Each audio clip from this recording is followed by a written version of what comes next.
9 बजे पुनः प्रसारण सुबह 11:30 बजे डीडी नेशनल पर।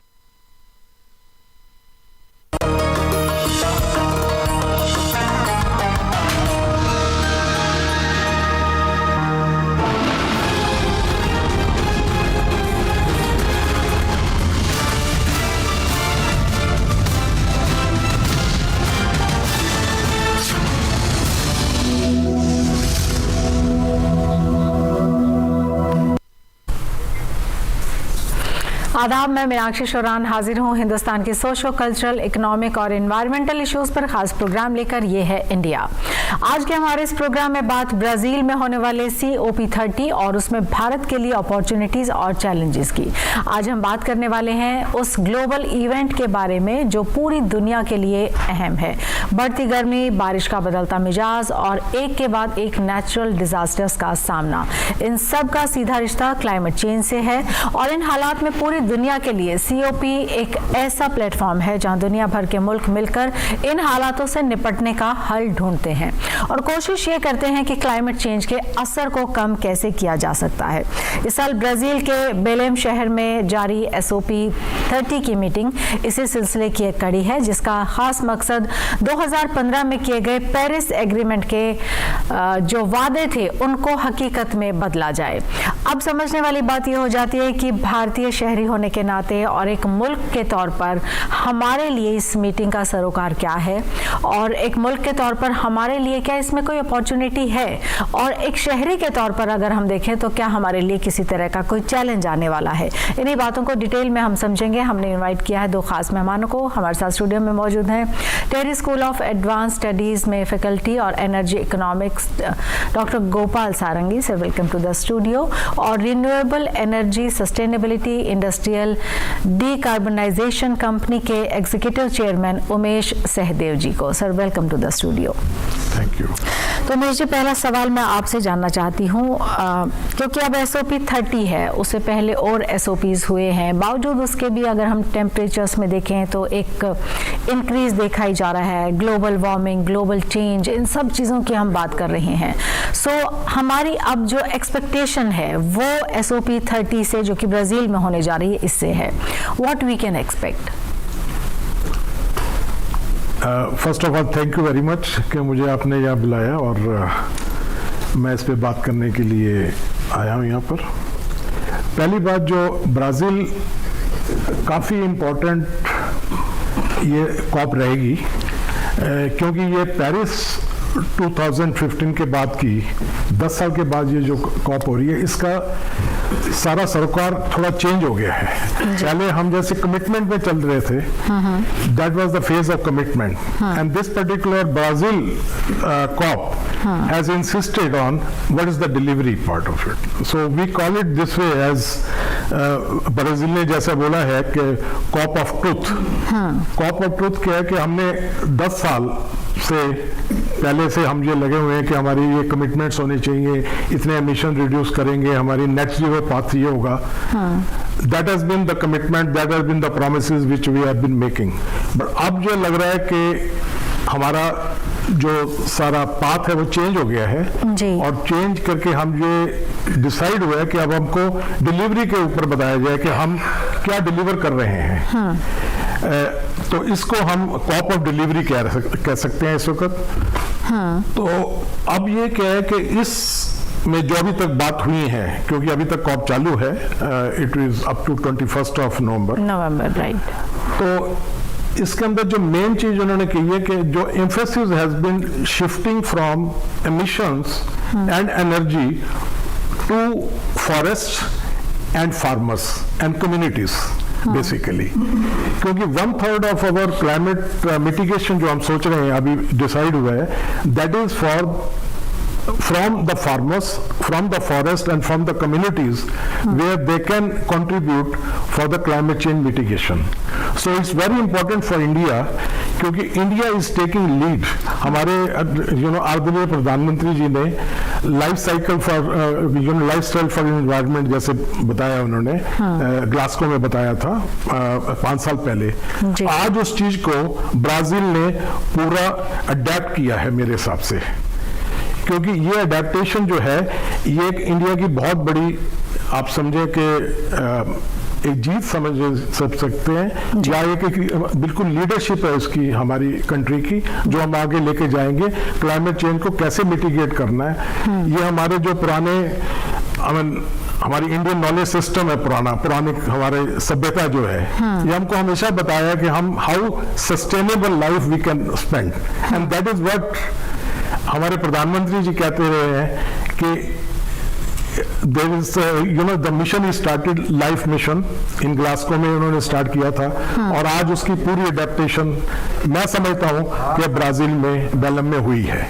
ओके सर, गोपाल सारंगी जी, आपसे जो मैं जानना चाहती हूँ, असल में without specifying so many things, क्योंकि हम बहुत सारी मीटिंग्स के बारे में, बहुत सारे मीटिंग्स के आउटकम्स के बारे में हमेशा ही बात करते हैं, बिकॉज एनवायरनमेंट जो इशू है वो it is not about only nation, it is about individual also. वो हमारे लिए, हम अभी भी अपने आसपास में अगर ख़ास तौर से दिल्ली एनसीआर की बात करते हैं, इस एनवायरनमेंट को लेकर भी बात होती है, अलावा उसके जो ग्लासगो में होगा या फिर अभी जो बेलम में हो रहा है, इन सब मीटिंग्स को लेकर भी बात होती है। अल्टीमेटली हम आउटकम चाहते हैं, तो ये क्या बिना कुछ स्पेसिफाई किए कुछ इस तरह की मीटिंग्स का कोई कंक्लूजन निकल जाता है और उसका एग्जीक्यूशन में कहीं परेशानी रह जाती है, या सच में ये इतना कॉम्प्लेक्स मामला है कि बहुत सारी मीटिंग्स होने के बाद भी, बहुत सारे गोल सेट होने के बाद भी अभी भी हमें इस पर लगातार बात करनी पड़ती है?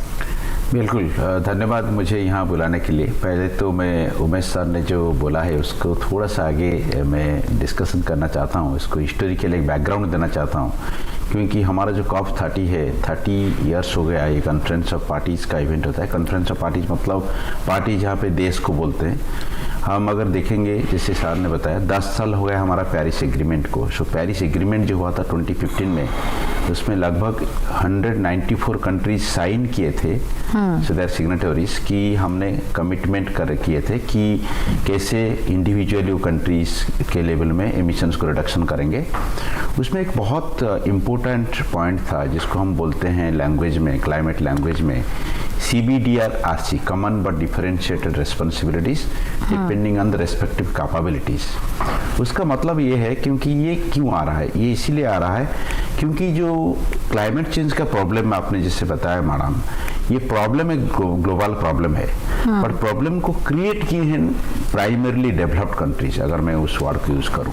Right. तो एक लीगेसी एमिशंस होता है कि कुछ डेवलप्ड कंट्रीज, यूरोपियन कंट्रीज हो गए या US and other countries, so those countries काफ़ी कंट्रीब्यूट किए हैं एमिशंस को, so they should take larger burden, उनके ऊपर ज़्यादा हिस्से का बर्डन होना चाहिए। But they don't want to take. वो कमिट किए थे, बट इवेंचुअली जैसे सर ने बताया कि कमिटमेंट, काफ़ी जो कमिटमेंट हुआ था वो उन्होंने पूरा नहीं किया है। सो इसीलिए इस जो अभी जो COP30 अभी बेलेम में चल रहा है, ये इसीलिए बहुत बड़ा डिस्कशन की पॉइंट है कि कमिटमेंट से आगे हमें सोचना चाहिए, प्रॉमिस, प्लेजेस से, एस्पिरेशन से आगे जाके हम इम्प्लीमेंट करना चाहिए, एक्शन चाहिए।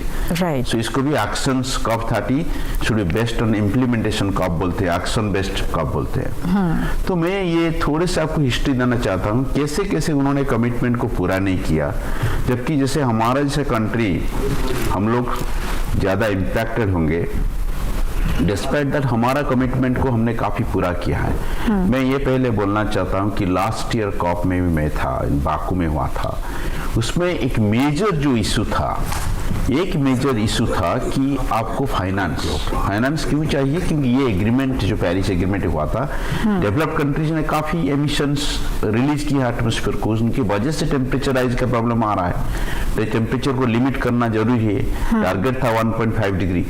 तो इसके लिए डेवलपिंग कंट्री जब जो ग्रो करे, जैसे इंडिया, चाइना, अदर ब्राजील हो गए, तो उनको क्या होता है कि उनको टेक्नोलॉजी चाहिए, उनको access to the technology, affordability चाहिए। उसके लिए ये था कि developed countries should support developing countries को सपोर्ट करना चाहिए, China, India, other African countries काफ़ी। बट एक कमिटमेंट था कि $100 बिलियन बाई 2020 तक देना था उनको, जो उनको दिए नहीं, डिले कर दिए। उनके हिसाब से उन्होंने 2022 तक वो पैसा दे दे दिया, बट एक्चुअली देखा जाए तो अभी तक भी क्लैरिटी नहीं कि उन्होंने दिया है नहीं दिया है। सेकेंड, अगर जो भी दिया हुआ है वो ग्रांट के हिसाब से आना था, बट मोस्टली लोन के हिसाब से आया है। तो ये एक फाइनेंशियल कमिटमेंट में प्रॉब्लम है। टेक्नोलॉजी ट्रांसफर का भी जो कमिटमेंट हुआ था वो हुआ नहीं है। सो इसलिए इंडिया ने काफ़ी रेज किया, हमारा जो प्रिंसिपल जो नेगोशिएटर है तो उन्होंने काफ़ी इशू रेज किया लास्ट ईयर, और उनका जो सेकेंड कमिटमेंट था कि और पैसा देंगे, because the requirement was actually $1.3 trillion, but उन्होंने बोला $300 बिलियन देंगे, दैट टू 2030। सो फाइनेंस एक मेजर कमिटमेंट था जिनको उन्होंने फुलफिल नहीं किया है, एक बहुत बड़ा प्रॉब्लम है। इसीलिए ये ब्राजील में जो अभी कॉप चल रहा है ऐसे सोचा जा रहा है क्योंकि कैसे उस कमिटमेंट को पूरा किया जाए जी। इसमें थोड़ा सा मैं टाइम लूंगा बोलने के लिए, क्योंकि क्लाइमेट चेंज का जब हम डिस्कशन करते हैं उसमें दो चीजें रहता है, दो अर्गन बोलते हैं। एक अर्गन है आपका मिटिगेशन, क्लाइमेट मिटिगेशन होता है, एक क्लाइमेट एडाप्टेशन है। अगर सिंपल सी लैंग्वेज में हमने बोले, क्लाइमेट मिटिगेशन ऐसा है कि आपने उस तरह से एक्टिविटीज करिए जिसके थ्रू में एमिशन रिडक्शंस कम हो जाएंगे। जैसे आपने रिन्यूएबल एनर्जी सोलर का प्रोजेक्ट लगा लिया जी। तो वो रिप्लेस हो गया फसल की जगह, तो आपने एमिशन रिडक्शन कम कर सकते हैं। एमिशन रिमूवल भी होता है कभी कभी, जो नेचर, जैसे सर ने बताया नेचर बेस्ड जितने प्रोजेक्ट्स है वो कार्बन सिक्वेस्ट्रेशन करते हैं, तो आपका कार्बन एमिशंस रिमूवल भी होता है जो ऑलरेडी रिलीज्ड है। प्रॉब्लम हमारे लिए है कि जो इम्पैक्टेड कंट्री जैसे India, China, African country, south eastern country, south Asia जो है हमारा एरिया है बहुत वल्नरेबल है, मैं बाद में उसके बारे में बताऊंगा। प्रॉब्लम हमारे लिए ये है कि क्लाइमेट का दूसरा अंग है क्लाइमेट एडाप्टेशन, वो हमारे लिए बहुत इंपॉर्टेंट है क्योंकि हमारा countries one of the most vulnerable country है, तो हमारे ऊपर इम्पैक्ट उसका ज़्यादा आएगा और उसके लिए एडाप्टेशन एक्टिविटीज हमको करना पड़ेगा। एडाप्टेशन एक्टिविटी जो है लोकल है, वो ग्लोबल नहीं है। हमने अगर एमिशन रिडक्शन किया उसका बेनिफिट यूरोप को मिलेगा, अमेरिका को मिलेगा, बट हमने जो इम्पैक्ट आ रहा है, फ्लडिंग हो रहा है, साइक्लोन हो रहा है, स्टॉर्म सर्जेस हो रहा है, हीट वेव्स हो रहा है, ड्राउट कंडीशंस हो रहा है, तो ऑल दिस कंडीशंस हमें इम्पैक्ट करेगा। तो हमें फंडिंग का बहुत जरूरी है, और डोमेस्टिक फंडिंग इतना होता नहीं है कहीं किसी भी कंट्री में कि kind of funding, size of funding जो चाहिए वो बहुत ज्यादा है। बिल्कुल, और हम जैसे डेवलपिंग नेशन के लिए जिसके लिए इंफ्रास्ट्रक्चर और बहुत सारी चीजें हैं जिनको कि हम अटमोस्ट प्रायोरिटी के तौर पर देखना चाहते हैं, तो उसमें एनवायरनमेंट आता है, लेकिन शायद ये सेंस ऑफ रिस्पॉन्सिबिलिटी जो है वो एक इंडिविजुअल की भी होनी चाहिए कि हम अपना कितना उसमें कंट्रीब्यूशन कर सकते हैं। तो उमेश जी, जो मैं आपसे जानना चाहती हूँ, क्या फिर हम इसको फिर लोकेशन स्पेसिफिक तरीके से समझें कि रीजन वाइज इसको बांटा जाए, या फिर डेवलप्ड और डेवलपिंग नेशन के बीच में इसको समझें, because this is the challenge which needs to be address appropriately।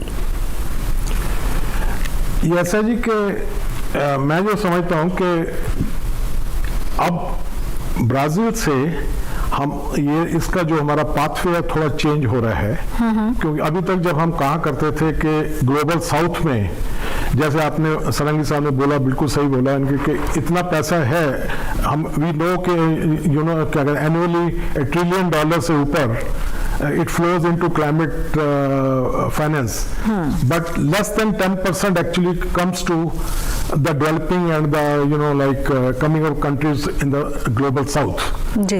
और adaptation जैसे बोला, तो adaptation में तो सिर्फ just 5% is only given, so there is a big paradox between what actually is required and what is going on at this moment. So जैसा आपका question था, आपने बोला कि अब this particular Brazil conference tells us that India will be in the forefront in this thing because it's a community-based decisions have been made. Basically, we are talking about farms, we are talking about forest, we are talking about communities, we are talking about sustainable farming and all those. कि जिससे कि हम चाहते हैं कि emissions जो है, instead of reducing the emission, we should capture those emissions through this Sorry to interrupt you, but is this the thing जिसको हम एकदम से इम्प्लीमेंट कर सकते हैं? ऐसा नहीं है कि हम SDGs के ऊपर काम नहीं कर रहे हैं, ऐसा नहीं है कि हम सोलर एनर्जी के ऊपर नहीं जा रहे हैं या ग्रीन एनर्जी के ऊपर नहीं जा रहे हैं, ऐसा नहीं है कि हम अपने फार्मर्स को उस तरीके से एजुकेट नहीं कर रहे हैं। We are on that track, but still this is so time consuming, उसको लेकर फिर हमें क्या करना चाहिए? क्या हमें यहाँ से आउटकम्स क्या निकलते हैं, क्या फ्रेमवर्क मिलता है, उसको एग्जीक्यूट करना चाहिए, या ऑलरेडी जो चीज़ें एग्जिस्टिंग मोड में चल रही हैं उनको और एनहांस करना चाहिए, प्लस इनका इम्प्लीमेंटेशन करना चाहिए? What will be the right thing to do at this our?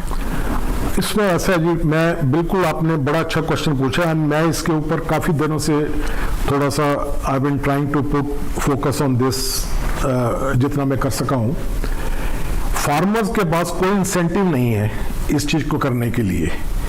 तो आई वॉज थिंकिंग कि why not like a farmer at the lower level who is actually farming sustainable agriculture and all, and he's वो एक पूरा का पूरा chain create करता है, let's say कि कौन से इथेनॉल है जैसे, तो कौन से इथेनॉल बनेगा, तो उसके बाद सैफ बनता है, सस्टेनेबल एविएशन फ्यूल, जिसमें कि आपके एमिशन रिडक्शन होते हैं। बट इसमें कहीं भी किसान एक स्टेक होल्डर नहीं है। राइट। अब इस टाइम के ऊपर हमने आर्टिकल 6 के मतलब जो आर्टिकल 6 है उसके ऊपर फिर से डिस्कशन शुरू कर दी है, and that is our opportunity to bring into fore the farmers contribution in the climate change mitigation.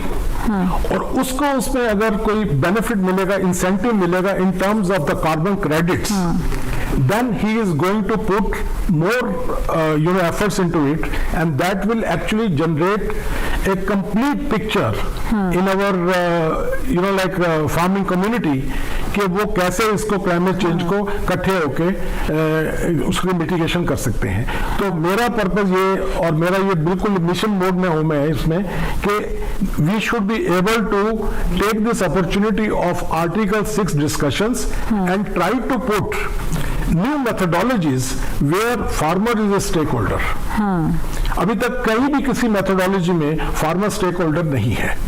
तो अगर जिस दिन फार्मर स्टेक होल्डर बन जाएगा, जो हमारे प्रधानमंत्री जी हमेशा कहते रहे हैं कि हमारी जो भी इकोनॉमी ग्रो कर रही है ये नीचे से ऊपर उठ रही है, और यही हमारी सबसे बड़ी सफलता है आज के दिन में, कि हम टॉप डाउन अप्रोच नहीं, हमारी बॉटम अप अप्रोच है। हम सब लोग मिलकर इस चीज को कर रहे हैं, और यही हम दिखाना चाहते हैं कि India could be a center of global center of decarbonization through this particular thing. अगर आप उसमें फार्मर्स को अगर कार्बन क्रेडिट का एक स्टेक होल्डर बना देंगे, उनको बेनिफिशियरी बना देंगे, तो that will be giving you a very big opportunity to grow decarbonisation in India at a faster pace. Okay sir. Sarangi ji, मैं आपसे जानना चाहती हूँ, एक तो रोक कौन रहा है इन सब चीज़ों को? क्यों नहीं फार्मर को स्टेक होल्डर बनाया जा रहा है, अगर वो इतना इम्पोर्टेंट कंपोनेंट इस पूरे सिनेरियो में है तो? और दूसरा जिसका जिक्र हुआ, जैसे कि फॉरेस्ट और फार्मर है, इन दोनों का कॉम्बिनेशन जो है वो बहुत ग्रेट है। अलावा उसके कम्युनिटी और इंडस्ट्री, और फिर उसको भी फार्मिंग और फार्मर से क्या जोड़ा जा सकता है, ये भी अपने आप में बहुत इंपॉर्टेंट है। तो क्योंकि हम आउटकम्स की बात करना चाहते हैं कि किसी भी एक, चाहे वो कॉप की बात करें या अदरवाइज, जो क्योंकि हमारे लिए इम्पॉर्टेंट है, हमारे लिए अच्छी हवा में सांस लेना इम्पॉर्टेंट है हमारे लिए, क्योंकि बहुत सारी चीज़ें हैं जो कि इंटरकनेक्टेड हैं, जिनको कि आप शायद और अच्छे तरह से एड्रेस कर पाएंगे हमारे व्यूवर्स के लिए। बिल्कुल। मैं इस पर थोड़ा सा रिफ्लेक्ट करना चाहूँगा। आपका पहला वाला जो क्वेश्चन था कि जो हमने पेरिस एग्रीमेंट को देखेंगे, इसमें मैंने तो CBD और RC के बारे में बोला कि डिफरेंट कंट्रीज जो है डिफरेंटली पोजिशन है, developing countries, developed country different है। तो हमने क्या किया, पेरिस एग्रीमेंट की जो उसमें डिसीजन हुआ था कि सारे कंट्रीज जो है वो डॉक्यूमेंट सबमिट करेंगे on their own. This document is known as nationally determined contributions, NDCs। ये डॉक्यूमेंट सबसे इम्पोर्टेंट है कि कमिटमेंट तो है, बाइंडिंग नहीं है। और ये डॉक्यूमेंट बेसिकली आप, जैसे इंडिया ने 2 बार वो डॉक्यूमेंट सबमिट कर चुका है, पहले भी किया था, दूसरा भी रिवाइज किया हुआ है। इंडिया ने काफ़ी सारे कमिटमेंट जिसका था मीट किया हुआ है, मैं उसके बारे में आऊँगा बाद में। बट मैं ये बोलना चाहता हूँ कि NDC जो सबमिशन किए हुए हैं कंट्रीज, ये बाइंडिंग नहीं है। और काफ़ी सारे NDCs में क्या है कि एक जो टारगेट है, हम उसको बोलते हैं नेट जीरो गोल्स। जैसे इंडिया ने 2070 का गोल रखा है। आपने बोला ना कि किस किस कंट्री ने किस किस तरह से गोल है, तो ये कोई बाइंडिंग नहीं, किसी ने हमको बाइंडिंग नहीं किया है कि 2070 रखो 60 रखो, बिकॉज हमारे लिए 2070 इंपॉर्टेंट है क्योंकि हमारा डेवलपमेंटल एस्पिरेशंस, हमारे लोग अभी भी डेवलपमेंटल पाथवेज में है, अभी भी सबको सब कुछ मिला नहीं है, तो उसको रख के हम, बिकॉज डेवलपमेंट क्लाइमेट समटाइम्स क्या होता है ना, ट्रेड ऑफ हो जाता है। अगर डेवलपमेंट में प्रायोरिटी देंगे तो क्लाइमेट शायद हो सकता है इतना सेकेंडरी हो जाएगा। तो हमारे लिए सबसे, हम उसको क्लाइमेट की लैंग्वेज में बोलते हैं को बेनिफिट्स। तो हम बोलते हैं कि वही क्लाइमेट एक्शन हम लेंगे जिसकी तहत हमें डेवलपमेंटल बेनिफिट्स मिलेगा। हमें एम्प्लॉयमेंट चाहिए, पॉवर्टी को हटाना है, इनइक्वालिटी को दूर करना है, लोगों का स्टैंडर्ड ऑफ लिविंग बढ़ाना है, राइट।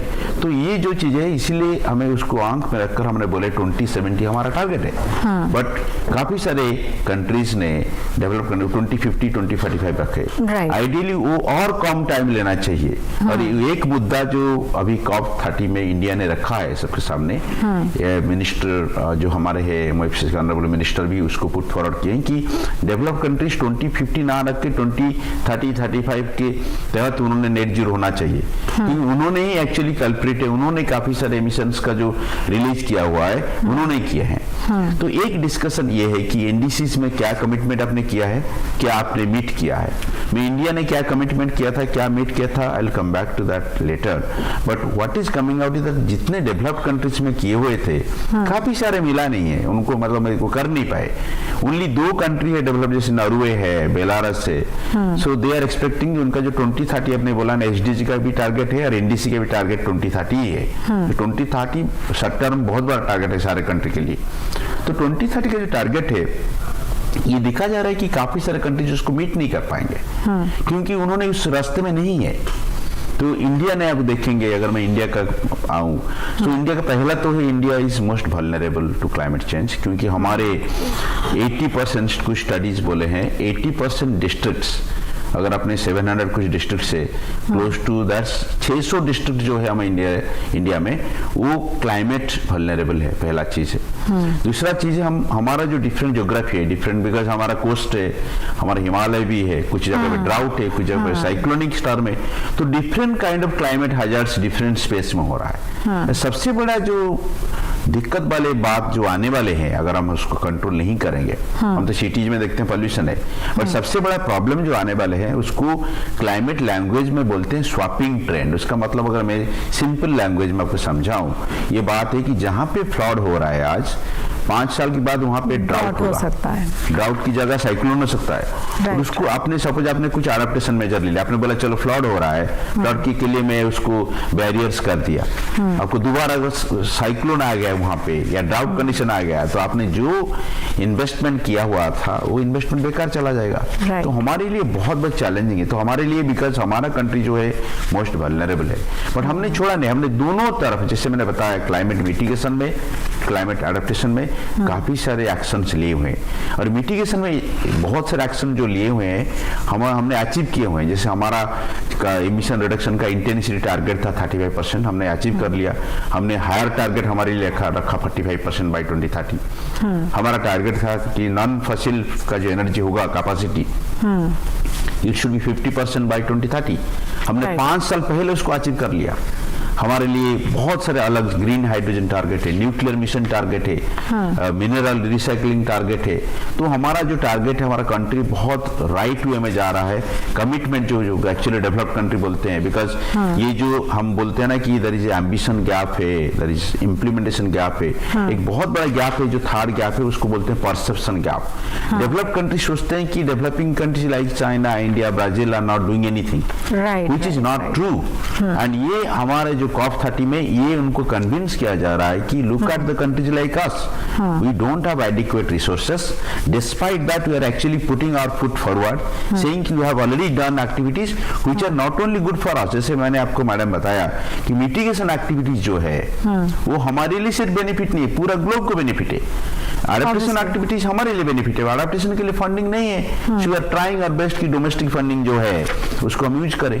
और उसमें सबसे और एक प्रॉब्लम है कि मिटिगेशन एक्टिविटीज को अपने प्रोजेक्ट में कन्वर्ट कर सकते हैं, अपने प्राइवेट सेक्टर को इन्वाइट कर सकते हैं, बट एडेप्टेशन एक्टिविटीज में एक्सटर्नलिटीज होते हैं, तो यूजुअली प्राइवेट सेक्टर रिलक्टेंट है, वहां नहीं, उनको प्रॉफिट चाहिए, तो प्राइवेट सेक्टर रिलक्टेंट है। अजलंगा सर ने जिसे बताया उसको अपने मार्केट मोड में कन्वर्ट नहीं करेंगे। हमने भी मार्केट मोड शुरू किया है, हमारा जो कार्बन मार्केट है, डोमेस्टिक कार्बन मार्केट, हमने इसमें एक सेशन करवाए थे पहले कि डोमेस्टिक कार्बन मार्केट जो है शुरू होने वाला है। हमने अभी इंडिया सर ने बताया आर्टिकल 6.2 में जापान के साथ पहला एग्रीमेंट साइन किए। हमने किसी भी एंगल में पीछे नहीं है। India as a responsible global country is actually putting forward and showing paths to the global south कि कैसे हमने दूसरे कंट्री को रास्ता दिखा रहे हैं। हमारा इंटरनेशनल संस्था है ISA, international solar alliance, India and France के हुए हैं, 100+ मेंबर्स उसमें है। तो हमारे लिए ये बहुत इंपॉर्टेंट मुद्दा है कि हम नॉट ओनली हमारे लिए कर रहे हैं, हमारे ग्लोबल जो इश्यूज है क्लाइमेट चेंज को, वो भी कंसर्न को आंख में रखकर आगे बढ़ रहे हैं। बिल्कुल।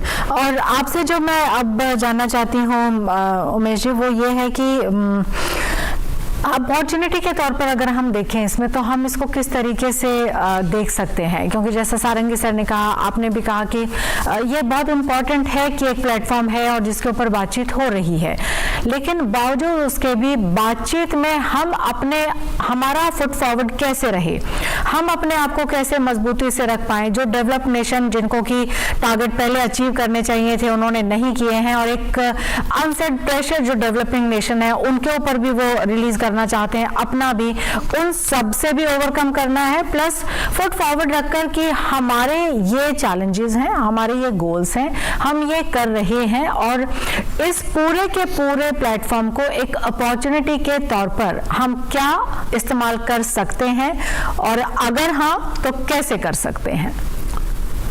बड़ा अच्छा आपने पूछा ये, तो अपॉर्चुनिटी के लिए तो ये COP30 मैं कहूँगा कि huge opportunity for India. India can lead basically in हमारे कम्युनिटी लेड क्लाइमेट एक्शन हम इसमें कर सकते हैं, चाहे उसमें फॉसिल फ्यूल की उससे लेके हम उसको क्या कहते हैं बायो इकोनॉमी में डाल दें, जब बायो एनर्जी में डालें, बायोफ्यूल्स हैं, सस्टेनेबल एविएशन फ्यूल है, CBG है, और हम नंबर ऑफ अदर्स हमारे इनिशिएटिव्स जो हमने लिए हैं अभी पीछे और हम ले रहे हैं, जैसे हाइड्रोजन है, कॉर्न टू इथेनॉल है, ये सारी चीजें अपॉर्चुनिटी आ रही हैं where India will be at the forefront of this climate action. So मेरे हिसाब से Brazil Belem has given us this particular opportunity कि India can become a center of global decarbonization at a competitive cost also. That's also very important because आप decarbonization तो कर रहे हैं, but उसकी cost is also one of the factors. So मेरे हिसाब से ये है कि India being such a vast country with vast people into farming and farm related activities and all, we have very good chance and very good opportunity for a global decarbonization center in India. So, at a low cost, whether it is hydrogen, जैसे हमारे प्रधानमंत्री आदरणीय प्रधानमंत्री ने बोला कि हम export का ये हब बनाना चाहते हैं, ये हमारा एक्सपोर्ट का हब बायो एनर्जी में भी बन सकता है, हाइड्रोजन में भी बन सकता है, इथेनॉल में भी बन सकता है, CBG में भी बन सकता है, हर चीज में हम अपना इसको बड़े आगे से we can hit it from that particular point. तो मैं समझता हूं कि इंडिया के लिए बहुत बड़ी अपॉर्चुनिटी है। ये community driven delivery based COP हुआ है हमारे हिसाब से। अभी तक कमिटमेंट, जैसे अर्सुला साहब ने बताया कि कमिटमेंट तो हमने बड़ी कर दी, और हमने मेरा ख्याल सबसे पहले कमिटमेंट को पूरा भी किया है हमने।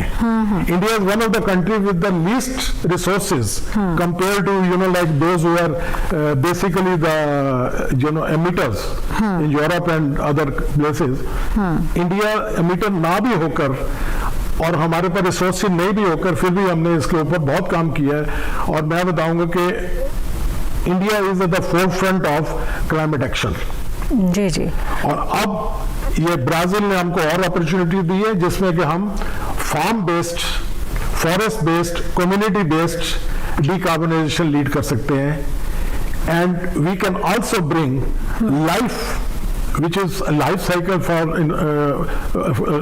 environment that could be a framework for the global future climate action.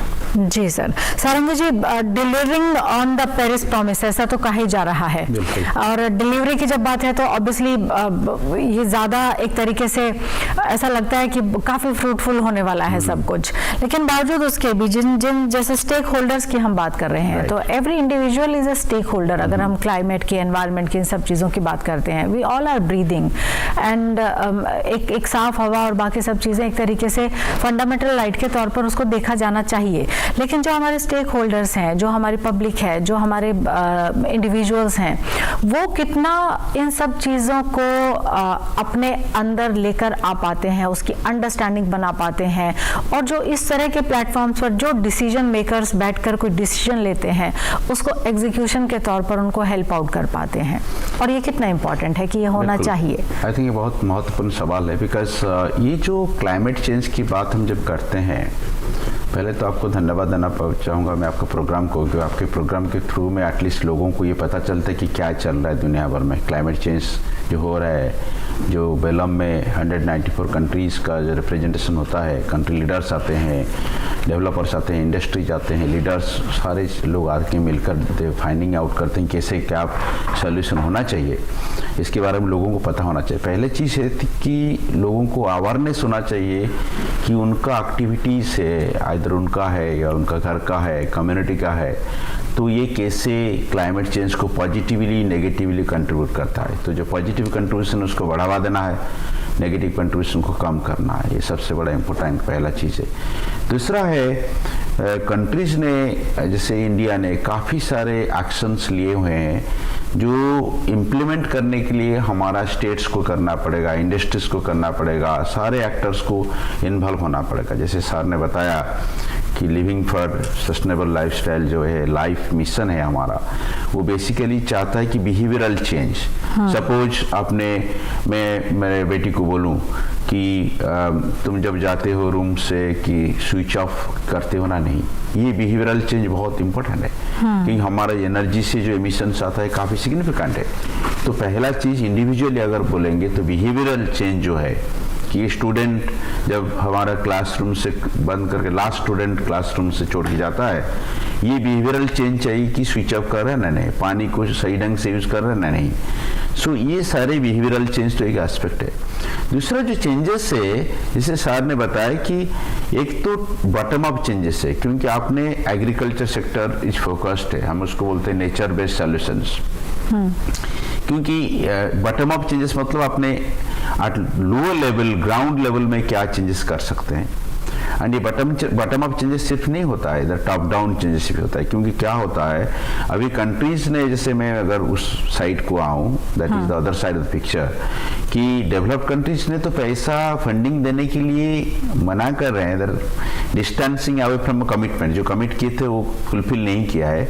Rather उन्होंने ऐसे मैकेनिज्म ले आया जिसके थ्रू में डेवलपिंग कंट्रीज दोबारा सफर कर रहे हैं। मैं कुछ मैकेनिज्म के बारे में बताना चाहता हूँ। एक ट्रेड मैकेनिज्म अभी यूरोपियन यूनियन ने शुरू किया है, कुछ countries like UK, Canada, Australia also planning कर रहे हैं कि शुरू करेंगे। उसको बोलते हैं कि अगर सपोज इंडिया एक्सपोर्ट करता है स्टील यूरोप को, इनफैक्ट इंडिया 20% स्टील एक्सपोर्ट करता है, तो अगर स्टील आपका नॉन ग्रीन है, जैसे कि आपका स्टील में कार्बन कंटेंट है, सो जितने कार्बन कंटेंट होगा उसी बेसिस में स्टील एक्सपोर्टर्स जो है उनको टैक्स देना पड़ेगा। उसको बोलते हैं हम कार्बन बॉर्डर एडजस्टमेंट मैकेनिज्म। और ये हमारा स्टील प्रोडक्शन को लेस कॉम्पिटिटिव करता है ग्लोबली, हम स्टील बेच नहीं पाएंगे।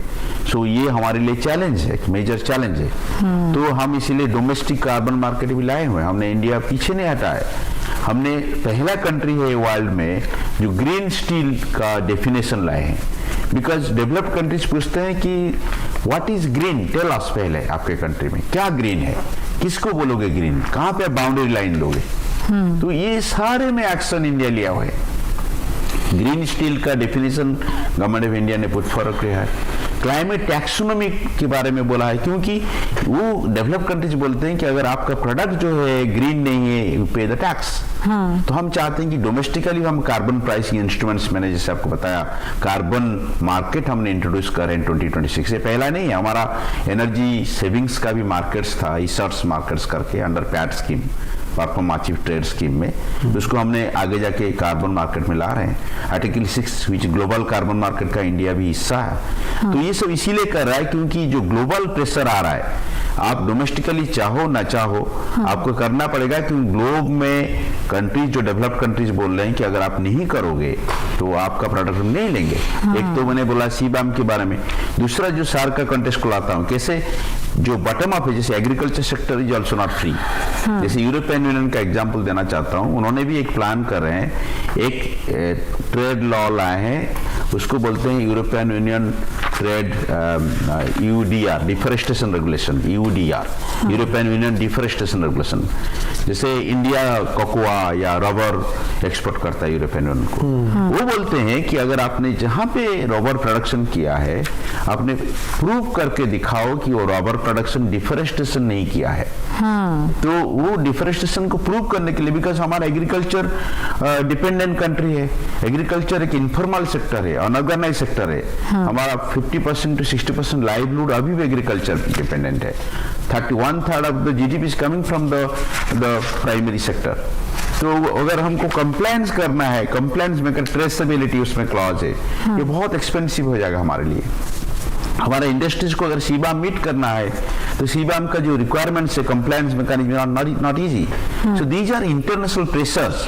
एक तो वो फंडिंग नहीं दे रहे हैं, दूसरा they are also putting pressure on us कि अगर आपने ट्रेड कर रहे हो, आइदर अपने एग्रीकल्चरल प्रोडक्ट ट्रेड कर रहे हैं या इंडस्ट्रियल प्रोडक्ट ट्रेड कर रहे हैं, दोनों प्रोडक्ट में they are coming up with barriers. तो हमारा जो इंटरनेशनल कॉम्पिटिटिवनेस है उसको भी लूज करने के लिए कोशिश कर रहे हैं। But India is trying hard, India is coming up with different solutions. So there are ministries, there are state level में भी ये बातें डिस्कशन हो रहा है, कैसे हमने उसको कंप्लायंस करे, हमारा जो मैकेनिज्म उसको स्टैंडर्ड्स को बढ़ाएं, सो दैट इंटरनेशनली भी हमारा जो मार्केट है उसको एक्सेप्ट किया जाए, ताकि ना हम भी कॉम्पिटिटिव बने इंटरनेशनल। बिल्कुल। और सर, आप जैसे हमारी एक तरीके से हम कहें कि लीडरशिप है, या एज ए नेशन हम अपने आप को जिस तरीके से रखते हैं, उसमें उसको लेकर मैं दो चीजें आपसे जानना चाहती हूँ। एक तो कितना स्ट्रांगली हमने अपने आप को वहां पर रखा है, क्योंकि वो डिफरेंस तो है, डेवलप्ड और डेवलपिंग का भी है, और हम जितनी बड़ी पॉपुलेशन है और हम जितने डाइवर्सिफाई नेशन है, वो सब चीजें हमारे सामने हैं। बट इट डजंट मीन कि हम अपनी बात को स्ट्रांगली रख नहीं सकते। आई एम श्योर उसको रखा गया होगा, वो क्या है। और दूसरा ये भी कि डीकार्बनाइजेशन की बात भी हम बहुत लंबे समय से कर रहे हैं, और चाहे वो इंडस्ट्री नॉर्म्स की बात करें या अदर सेक्टर्स की हम बात करें, हम अपने आप में बहुत क्लियर हैं कि अभी किस चीज़ की ज़रूरत है और क्या हम कर रहे हैं। तो इन दोनों का ही जवाब मैं आपसे चाहती हूँ अपने दर्शकों के लिए। आपसे सवाल है सर, आपसे सवाल। देखिए, डीकार्बनाइजेशन ये पहली दफ़ा हुआ है कि ब्राज़ील में स्कोप 3 लेवल की जो एमिशंस हैं, इसको भी उन्होंने सप्लाई चेन को हिट किया है इस वक्त। और सप्लाई चेन के लिए वही बात जो मैंने पहले बोली कि डीकार्बनाइजेशन चाहिए सप्लाई चेन में, और सप्लाई चेन में डीकार्बनाइजेशन के लिए आपको जो भी हमारी एक्टिविटीज हम कर रहे हैं, चाहे वो ग्रीन हाइड्रोजन की हैं, चाहे वो सीबीजी की हैं, चाहे कॉल टू इथेनॉल है, they are a part of that particular action basically. So decarbonization तो now is going to be the key center point for this particular COP30 की जो अभी उसके क्या कहते हैं सारे के सारे रिजल्ट अभी नहीं आए हैं। क्या होगा अभी उसके 21 के बाद कब तक चलती है ये कॉन्फ्रेंस, आगे चलती है कि नहीं, तो वो देखा जाएगा। बट 21 के बाद हम समझते हैं कि कुछ ना कुछ ऐसे रिजल्ट्स आएंगे जिसमें कि डीकार्बनाइजेशन के ऊपर खास तौर से आपकी आर्टिकल 6 के ऊपर थोड़ी सी क्लियरेंस आनी चाहिए। दूसरी बात, फॉसिल फ्यूल की जो ट्रांजिशन है जिसके ऊपर आज तक कोई एक फैसला नहीं हो सका है because of the countries who are into fossil fuel. सब ये जानते हैं कि हमने फॉसिल फ्यूल कम करना है, बट उसका सीक्वेंस क्या होना चाहिए, उसकी टाइमिंग क्या होनी चाहिए, उसकी प्राइसिंग क्या होनी चाहिए, ये बहुत इंपॉर्टेंट है। And this also directly relate to decarbonization process. तो हम जब इंडिया में अब शुरू होते हैं तो हमारे को ये लगता है कि वो चीजें को अगर हम हटके भी कर रहे हैं तो हम अपने, जैसे कि सरंगी साहब ने बताया बड़ा राइटली, कि हम अपना काम कर ही जा रहे हैं। हमारी रिसोर्सेज नहीं है, हमारे पास लॉज भी हमारे साथ नहीं चलते कई तरह से, जैसे CBAM का बताया। अब CBAM is a restrictive for the countries like India, कि आप उसके ऊपर आप देख रहे हैं जी, आप इसमें ग्रीन हाउस गैस एमिशन के आपके फुटप्रिंट्स क्या हैं। आप दोनों तरफ से देखिए कि वो जब हमारे को एक्सपोर्ट करते हैं वो तो हमको नहीं बताते कि हमारे फुटप्रिंट क्या है, बट हम अगर एक्सपोर्ट करें तो हमको बताना पड़ता है कि हम कितने, हमारे फुटप्रिंट्स कैसे हैं। But anyway that is a part of the global discussions about how we want to take it forward. But decarbonisation अब एक सेंटर पॉइंट बन गया है, और ये जो सप्लाई चेन की मैनेजमेंट है, that is the part of the decarbonisation process. तो इसमें India will be one of the key players to provide that particular solutions through the farm and community level engagements. Okay, temperatures की बात होती है सारंगी जी, क्योंकि 1.5 degree temperature की बात लगातार हुई, और अभी भी हम जानते हैं कि ग्लोबल वार्मिंग और बाकी सब चीज़ों की बात होती है, और उससे होने वाले उसके जो रिपरकशंस हैं उन सब की भी बात होती है, but still it is important. तो क्या इन सब चीज़ों को लेकर भी उतनी ही शिद्दत वहाँ पर नज़र आ रही है? बिल्कुल, बहुत बड़ा शिद्दत है, क्योंकि हमारा जो टारगेट था कि 1.5 डिग्री तक हमारा टेम्परेचर को रोकना चाहिए, जिस तरह से टेम्परेचर बढ़ रहा है, ये लग रहा है कि 1.2 ऑलरेडी टच कर चुका है। तो उसके ऊपर अगर स्टडीज बोलते हैं कि अगर जो USA अमेरिका ने जो हट गया है, सो आर कर देगा 0.1 डिग्री। सो टेम्परेचर को लेकर तो बहुत जो बेसिकली आप बोलते हैं नेगोशिएशन टेबल में हीटेड डिबेट होता है। बट मैं थोड़ा सा रिफ्लेक्ट करना चाहूँगा, जैसे सर ने बोला डिकार्बोनेशन का। सो डिकार्बोनेशन का हमारा एक्चुअली रास्ता बहुत क्लियर है। तो पहला तो हमने बोले थे कि जो एमिशन इंटेंसिटी हम रिडक्शन करना था 35%, जो पहला NDC टारगेट था, हमने वो अचीव कर चुके हैं। हमारा अभी 45% एमिशन इंटेंसिटी का है, और हमारा हर सेक्टर में डिफरेंट अप्रोचेस है डिकार्बनाइज करने के लिए। मैंने आपको बोला कि behavioural changes is also leading to decarbonisation. अपने मैं अगर रूम छोड़ रहा हूँ, या मेरा बेटी रूम से जा रहा है, आई आस्क कर कि switch off the light, so that also helps me, because एक यूनिट अगर आपका इलेक्ट्रिसिटी बच जाता है तो इनडायरेक्टली बिकॉज उसका जो एमिशन रिडक्शन काफ़ी है। मैं आपको ये बताना चाहता हूँ कि इंडिया ने डिकार्बनेशन करने के लिए काफ़ी सारे पाथवेज को अडॉप्ट किया है। पहला तो मैं जैसे जिक्र किया पहले कि एनर्जी एफिशिएंसी का जो है पैट स्कीम, सो उसका तो गोल था energy efficiency, but by product था एमिशन रिडक्शंस। सो उसके प्रोसेस में काफ़ी सारे एमिशन रिडक्शंस हुआ है, और जो बेसिस बन गया हमारा कार्बन मार्केट का हमने डोमेस्टिक कार्बन मार्केट में 9 सेक्टर्स जो है एनर्जी इंटेंसिव सेक्टर्स, उसको हमने आइडेंटिफाई किए हैं। उसका टारगेट अभी जस्ट सेट हुआ है 1 महीना पहले, और उसमें हमने एक्सपेक्ट करते हैं काफ़ी एमिशन रिडक्शंस होंगे। और उसमें भी ऑफसेटिंग का भी सेक्टर है, जिसमें one of the sectors agriculture है, जो इनडायरेक्टली भी डिकार्बोनेशन को हेल्प करेगा। पावर सेक्टर, बिकॉज हमारा 70% एमिशंस जो आता है वो इलेक्ट्रिसिटी सेक्टर, एनर्जी सेक्टर से ही आता है। अगर इलेक्ट्रिसिटी नहीं है तो एनर्जी। हमने काफ़ी एफर्ट लिया, इलेक्ट्रिक व्हीकल का हमारा क्लियर टारगेट है। तो हम चाहते हैं 2030 तक 30% vehicles be electric, so that be significant emission reduction from the transport. Power sector में हमारा जो NDC टारगेट था कि 50% of our capacity should be coming from non fossil. तो हमने वो अचीव कर लिए इस साल।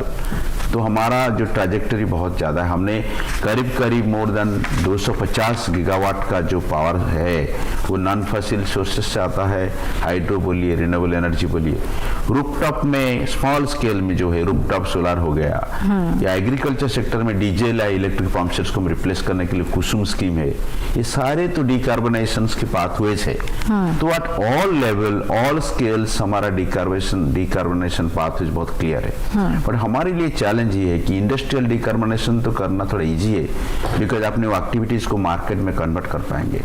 बट हमारा जो ग्रोथ पैटर्न है डेवलपमेंटल एस्पिरेशन से, ये एस्पिरेशन है कि हमारा by 2050 significant chunk of population would be sitting in the urban area, और हाउस होल्ड्स का जो एनर्जी डिमांड वो बहुत बढ़ जाएगा। तो हमारे लिए वो चैलेंजिंग है कि कैसे वो एनर्जी को हमने जो कार्बन न्यूट्रल सोर्स या डिकार्बनाइज्ड सोर्स से हम सप्लाई करें, एनर्जी का डिमांड को कैसे कटल करें।